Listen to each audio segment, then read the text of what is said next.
There was a phase when I was in junior high school that I collected comic books. There were a handful of superheroes, of covers that I wanted to hold on to that I thought were going to be really valuable because I had seen these directories they made that would list the prices, the values of comic books that had gone up in value because they were rare or because there was something significant about them. And in my junior high school age brain, I thought, this is an investment. If I buy the right comic book now, it will be certain to be worth a fortune one day when I'm all grown up and I can have this treasure worth, who knows, hundreds of dollars maybe. I didn't understand, of course, that there's no way to predict to be sure what comic book is going to be worth a whole lot of money one day in the future. And just buying a whole lot of number ones of brand new comics of brand new characters, a lot of them will turn out to be duds and nobody will care about them in a matter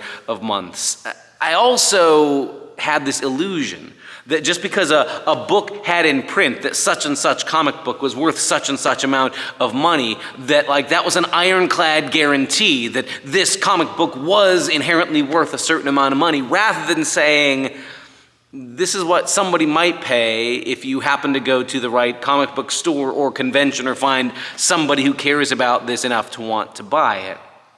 It took me a while to learn that the value of these kind of collectibles, whether it's action figures or comic books or baseball cards or collectibles, the value isn't as certain, as ironclad as a sticker price.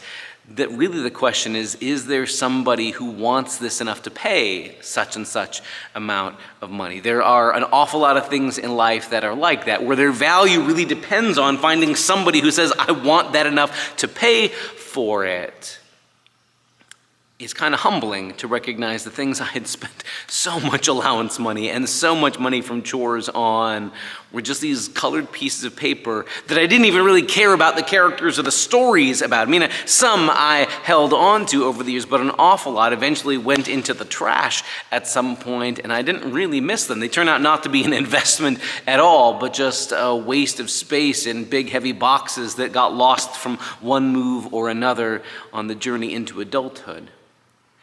It seems to me that as human beings, we have a hard time really understanding where value comes from. And so easily we get fooled when somebody attaches numbers to something that it automatically has a certain value to it. And so therefore it's really easy to think people who've got lots of money, who can measure their money in millions or billions, are more important than people who have very few zeros that go along with their name or their holdings. It's this timeless trouble we human beings get into. So you see in the Bible, the prophets calling out people who favor the wealthy as though they're more important and ignore the needs of the poor. Or you find Jesus, as we'll hear this coming Sunday, first calling out the people who use their religious pretense to sort of cover over the fact that they don't care that the most vulnerable in their community are getting taken advantage of and can't find a way to survive. Jesus criticizes the respectable religious people who, he says, devour widows' houses. It doesn't mean that they're eating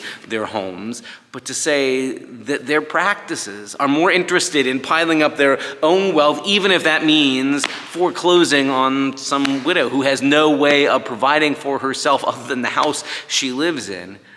Jesus warns against when we assume that value is in who's got a bigger pile of stuff, which is basically as foolish if you think about it as imagining my comic books from my early teens or an inherent investment because some printed reference guide said they would have a certain amount of value at a certain amount of time. They only have value if somebody says they have value, if somebody deems that they are valuable.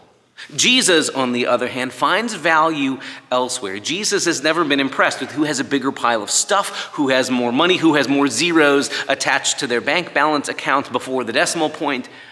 Jesus is more interested in the value of people and sees people as of more infinite and precious worth. So, for example, in that same scene, we're going to hear this coming Sunday, Jesus watches all these people coming into the temple and they're pouring out their big checks and their big financial gifts to the upkeep of the temple. And Jesus happens to catch this widow who has 2 little copper coins that are almost worthless in that economy, and she puts them in And Jesus can tell, like, this is it. This is all she's got to live on. Because again, she lives in the society where she's easily preyed upon by other people taking advantage of her.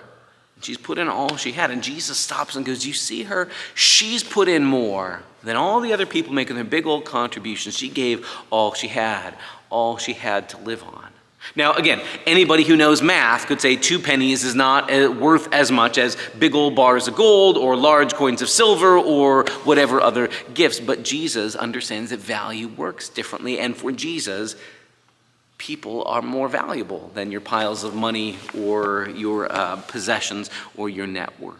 So Jesus calls her out and her gift and says, you matter more to me than all these other piles of money that somebody else brings, because Jesus sees value differently. And if we're honest, Jesus will teach us to see value differently. This is maybe a moment of warning to say, if you follow Jesus, be prepared. He will radically transform our understanding of what matters and what doesn't matter in this life. Jesus will change us from being people who care more about the cash value of our collectible comic books, and instead to become people who value other human beings who are made in the image of God, and that we will rearrange our values and our actions to care for people more than our piles of money. Jesus isn't saying it's wrong to have wealth, but Jesus is saying, if you are more interested in accumulating your piles of wealth at the expense of the widows in your community who no longer have a place to live, who no longer can get by because you've forced them out, now your wealth has become a problem.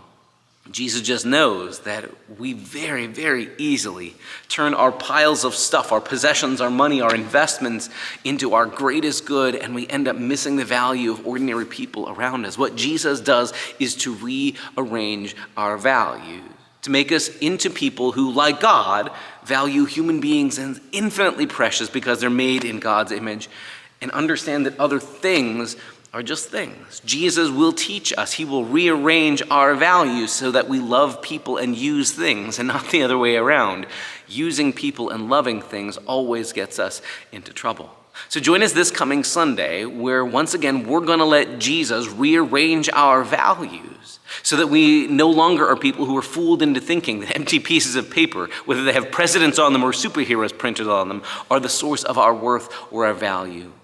And instead to discover what gives us worth is that Jesus looks at you and me, as well as the widow putting in her coins in the temple treasury, and says, I see you have value. I declare you are precious and valuable to me. And because Jesus says we have worth, we do regardless of what anybody else thinks, regardless of our net worth, our tax bracket, or any other status. It is because Jesus says you have worth. We do, and he does. He says it to you. He says it to the people like you. He says it to people different from you. He says it to the literal widows and orphans and those who are most vulnerable in our communities. He says it to the people we don't like. He says it to the people that we most deeply love. He says it to people we haven't met yet. What does it look like for us to live as people who base our lives on what Jesus says is valuable, who Jesus says is valuable? And how does that allow us to let go of the stuff that turns out just to be empty baggage? That's the conversation we're having this Sunday, and we invite you to be a part of it. Join us here at Community of Christ at either 8 o'clock or 10 o'clock as we rediscover how Jesus transforms our values. See you then.